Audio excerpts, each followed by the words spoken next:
Hi y'all, thanks for clicking on my 2018 Christmas art tag video. We're going to play with distress inks, a couple of different kinds of embossing, and some die cutting today. First we're going to start off with a shipping tag from a regular office supply store and distress inks in Fired Brick, Peeled Paint, and Lucky Clover. Just blend those onto the tag in 3 horizontal stripes. Sometimes these tags are coated on one side, so find the side that works best for blending and use that side.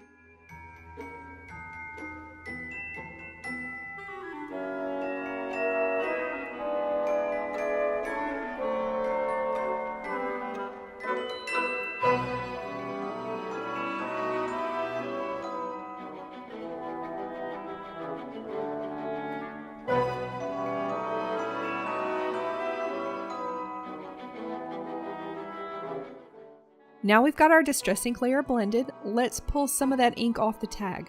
We're going to do this by laying the flourish stencil on top of the tag and going over it with a wet paper towel. The water will reactivate the ink and leave behind a neat watermark effect. You can leave the tag to dry on its own, or if you're in a hurry like I am, you can use your heat tool to dry it. Next we're going to use an embossing folder to emboss this tag. If you just want the embossing to accentuate the tag, regular embossing is a great way to do that. For this tag, the embossing is going to be a central element, so let's ink the embossing folder. There are a couple of ways to do this depending on where you want the ink to be. If you want the ink on the raised area of the final product, you can spray the folder with an ink spray and then wipe the surface off. If you want the ink in what's going to end up in the depressed areas of the final product, just smush an ink pad over like we did here with a Distress Oxide Walnut Stain, and then just place your tag inside and run it through your embossing system as normal.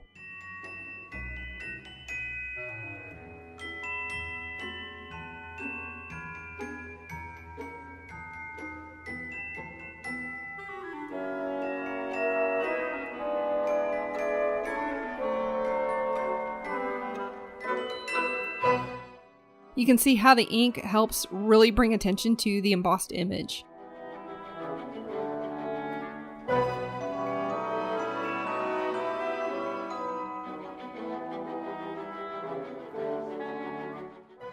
For the top layer of our circle element, we're going to use the Save Freeze collection from Recollections in 6x6.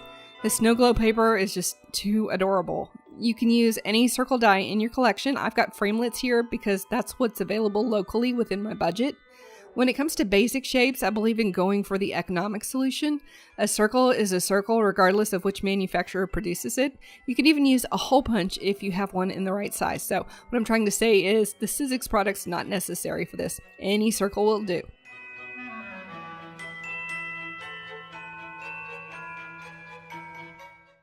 For the bottom layer of our circle element, we're going to use the next largest circle die and the gold foiled snowflake page from the Glisten Glow 6x6 pad from Recollections.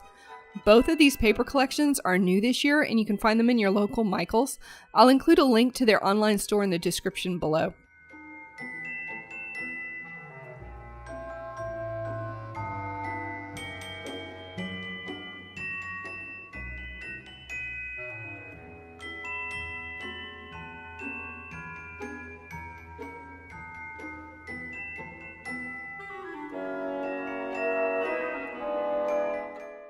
The background still needs a little more sparkle, so we're going to add some glitter embossing powder.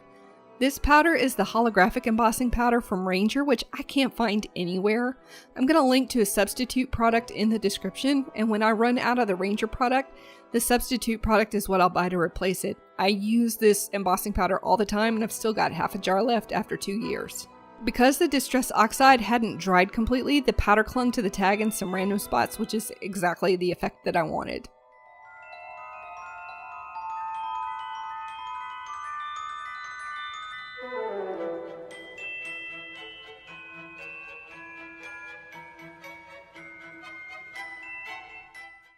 There are a lot of different things going on with this tag. The background is inked, heat embossed, and raised. So we need a glue that will get in the crevices and adhere to a variety of surfaces.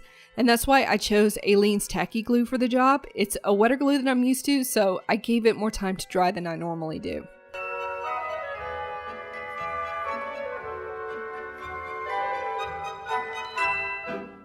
Here's a tip. If you have a trimmer similar to this one and you're having difficulty with the paper bunching up instead of cutting, try bringing the blade down an inch or two inside wherever you're trying to trim. Punch through the paper, then slice one way and then the other.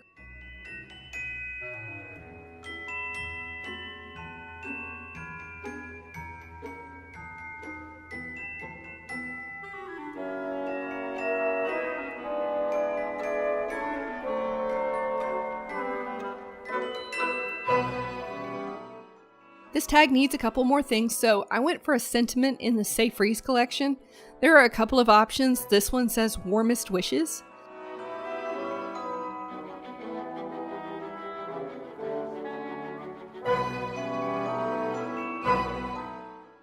I trimmed it out and played with it a bit before setting it aside. We'll come back to it in a bit. All this moving and matching it with different things is all part of the creative process.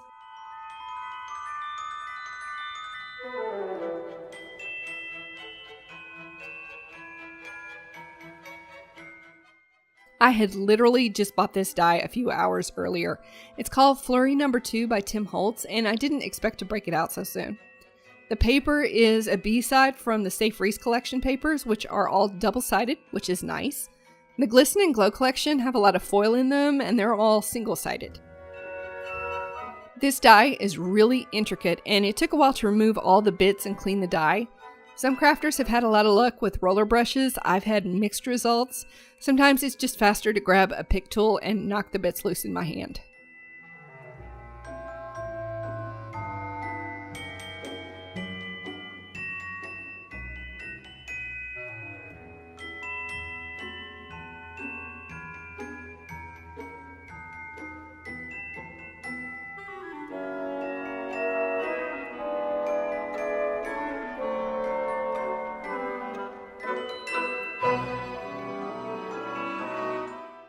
For the snowflake, we need a needle-nosed glue bottle. Mine has Tombow Aqua in it, which is fine since we're gluing paper to paper.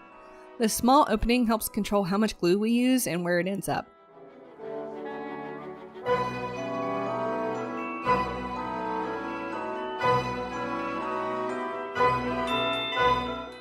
This little sentiment piece's background kind of blends into the rest of the tag, so I'm going to ink it in fired brick before sticking it down.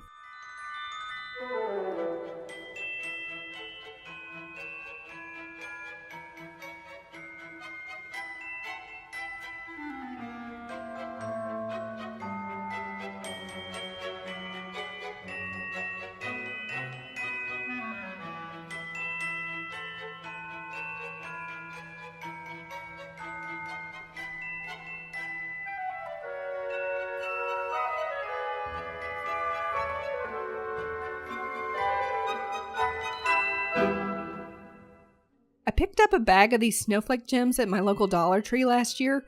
The nice thing about Dollar Tree is that if a product doesn't sell out one year, they tend to bring it back the next year. So if you want these snowflake gems, go check out your local Dollar Tree.